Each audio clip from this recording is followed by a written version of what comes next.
Mano nuomonė ir mano patirtimi, tai tempas yra gyvybiškai svarbus.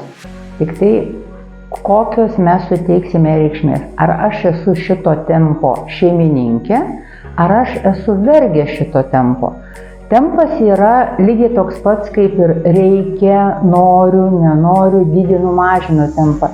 Truputėlį, jeigu žvelgiant į Lietuvos netgi 4 metus laikus, visata, jinai irgi turi savo tempą.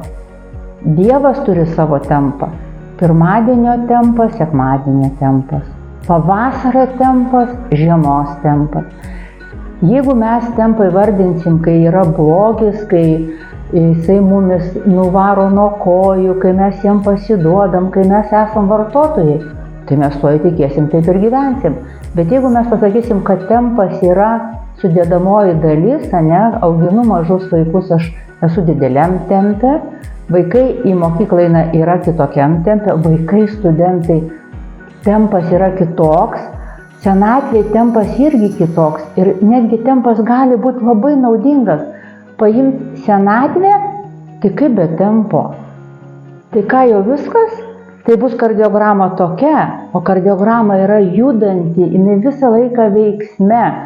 Tai va tas tempas yra gyvybiškai svarbus, dar kartą pasikartoju, ir tik jį reikia priimti ir laukiant rudens, tai kokio aš tempo norėsiu rudenį. Laukiant žiemos, tai kaip aš pasitiksiu su kokiu tempu žiemą, kokius aš namus darbus padarysiu, kad žiemą.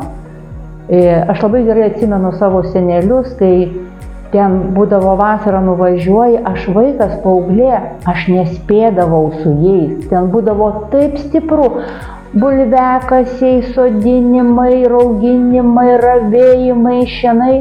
Būdavo nuvažiuoji žiemą, tie seneliai sėdi savo, skaito, radiją klauso, televiziją tikrai mažai, kad ten buvo tempas, tik kitoks tempas.